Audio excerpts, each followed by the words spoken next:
Thermodynamics. सब थोड़ा science में जो लोग हैं वो इसको पहले से जानते हैं कि थर्मोडायनेमिक्स क्या होती है। सबसे पहले आदिमानव ने जब जंगल में आग की खोज की तो उसके जीवन में बहुत सारे परिवर्तन आए। लेकिन जब साइंस ने इसको स्टडी करना शुरू किया तो पता चला कि आग, ऊष्मा, हीट, एनर्जी, ये सब कुछ अलग चीज़ थी। एक कंबाइंड स्टडी हुई। एक बहुत ही लंबे 100, 200, 300 साल की हिस्ट्री रही है इसकी रिसर्च की, एनर्जी की रिसर्च की। एक रिसर्च की गई जिसमें पाया गया और इस पूरे प्रोसेस का नाम दिया गया थर्मोडायनेमिक्स। ये गुब्बारा जो आप देख रहे हैं ये अंदर से कुछ ऐसा ही लगता है। इसकी हर बूंद बस बाहर निकल जाना चाहती है। इसे रैंडमनेस कहते हैं। जब आप कमरे में जाते हैं सब कुछ ठीक कर लेते हैं लेकिन अगले दिन फिर सब कुछ सा उलझा हुआ सा लगता है।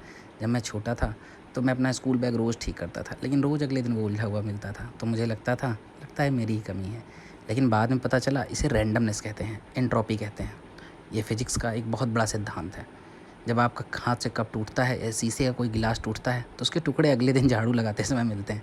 ऐसा क्यों होता है कि उसका छोटा से छोटा टुकड़ा भी दूर छिटक के चला जाता है। स्टील का जब गिलास गिरता है तो वो भी बहुत ज़्यादा आवाज़ करता है। इधर से गिरता है, टन से आवाज़ आती, फिर उधर, फिर उधर, फिर उधर, क्योंकि वो इतना ज़्यादा उसके जो एटम्स हैं, उनके जो मॉलिक्यूलर बॉन्ड है वो इतने मजबूत हैं कि वो टूट तो नहीं जाता लेकिन वो टूटने का भरसक प्रयास ज़रूर करता है।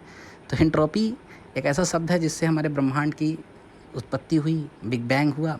इसको आप तब से कनेक्ट कर सकते हैं जब बिग बैंग हुआ, आज से 13.5 अरब साल पहले जिस महाविस्फोट से इस ब्रह्मांड का जन्म हुआ, तभी से एंट्रोपी बढ़ने लगी, यानी रैंडमनेस बढ़ने लगी, यानी इसका फैलना जारी रहा, बिखराव जारी रहा। हर चीज़ जो फैल जाना चाहती है, ये बताया था रुडोल्फ क्लॉसियस ने। एक बहुत बड़े वैज्ञानिक थे जिन्होंने थर्मोडायनेमिक्स का ये दूसरा सिद्धांत दिया था, एंट्रोपी नाम दिया था। इस बिखराव को विज्ञान ने एंट्रोपी कहा था। एंट्रोपी एक बहुत ही अच्छा शब्द है और बाद में जब इसको सिद्ध करने की बात आई तो इसके ऊपर जब फार्मूला देने की बात आई तो एक बहुत अच्छे वैज्ञानिक हुआ करते थे जिनका नाम था बोल्ट्जमैन। बोल्ट्जमैन ने इनके ऊपर एक मैथमेटिकल फार्मूला दिया, इसको सिद्ध किया। और हालांकि आपको जान के बड़ा अजीब लगेगा, आज हमारे फिज़िक्स की किताबों में पढ़ाया जाता है, साइंस की किताबों में पढ़ाया जाता है, लेकिन जब तक बोल्ट्जमैन ज़िंदा थे उन्हें रिकॉग्नाइज़ नहीं किया गया। उस चीज़ का बड़ा उपहास किया गया, बड़ी हंसी उड़ाई गई। बाद में पता चला कि जो बोल्ट्जमैन ने जो कहा था वो सिद्धांत सही निकले।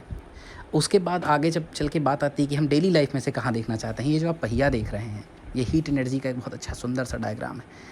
ये प्रदर्शित करता है कि किस तरह हमारे मोटरसाइकिल, हमारे कारों के इंजन काम करते हैं। इसे कार्नोट साइकिल कहते हैं।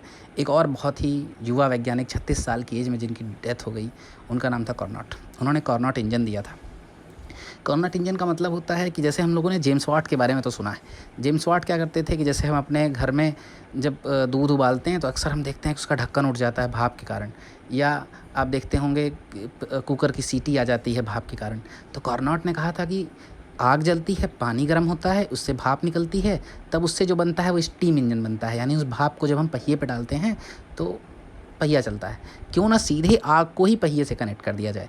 तो ये अपने आप में सुनने में बड़ी अजीब सी बात लगती है, लेकिन ये है कार्नोट इंजन जिसने सिद्ध कर दिया। आज जब हम अपने गाड़ियों को चलाते हैं, मोटरसाइकिल को चलाते हैं, तो आप देखते होंगे साइलेंसर से धुआं निकल रहा होता है। इसका सीधा कारण है भाई, इंजन में आग लगी हुई है, पेट्रोल और डीजल को जलाया जा रहा है अंदर, और उस सीधी ऊष्मा को सीधे आपके पहिए तक का एक मैकेनिज़्म है जिसके थ्रू वो ट्रांसफ़र किया जा रहा है। एक बहुत बड़ी टेक्नोलॉजी, एक बहुत बड़ी प्रणाली है। कभी इसके बारे में एक वीडियो बनाएंगे हम, जिसमें हम बात करेंगे कि इंजन किस तरह से बना। उसका पिछला भी एक बहुत लंबा इतिहास है कि किस तरह से ये चीज़ें भी काम की हैं। आपको जान के आश्चर्य होगा कि हम खुद ही बहुत सारी हीट एमिट करते हैं। हमारे शरीर से भी लगातार ऊष्मा निकलती रहती है। इसका आप उदाहरण देखना चाहें तो अगर आप ठंडी के समय में कभी अपनी रज़ाई छोड़ के बाहर जाएं तो पता चला अगला व्यक्ति जो उस रज़ाई के अंदर आएगा उसको गर्माहट महसूस होगा, क्योंकि हम लगातार विकिरण कर रहे हैं। इंफ्रारेड किरणें, इंफ्रारेड ऊष्मा की किरणें हमारे शरीर से लगातार निकल रही, हालांकि हम उन्हें देख नहीं सकते हैं क्योंकि हमारी क्षमता नहीं है। आगे हम प्लाज्मा के बारे में बात करेंगे। प्लाज्मा स्टेट, जिसकी भी ऊर्जा से, जिसकी भी ऊष्मा से 99% विजिबल वर्ल्ड, 99% चीज़ें जो हमें दिखाई देती हैं प्लाज्मा फॉर्म में है। थोड़ी सी जान के आश्चर्य होगा आपका, सूरज वगैरह भी सब प्लाज्मा है। विज्ञान इन पर भी बहुत तेज़ी से काम कर रहा है कि प्लाज्मा स्टेट की भी जो एंट्रोपी है उससे भी बहुत तेज़ी के साथ वो ऊर्जा के सिद्धांतों पे काम कर रहा है कि उसकी ऊर्जा को भी किस तरह से हम उपयोग कर सकें। आने वाले समय में लगभग हम मान सकते हैं कि प्लाज्मा भी एनर्जी का बहुत बड़ा रूप होने वाला है। तो जहाँ तक लगता है कि साइंस आने वाले समय में एंट्रोपी को समझना बहुत ज़रूरी है, क्योंकि ये हम लोगों के ब्रह्मांड की शुरुआत से लेकर अंत के बीच में सब कुछ बस एंट्रोपी ही है, बिखराव ही है। यही ब्रह्मांड है, यही जीवन।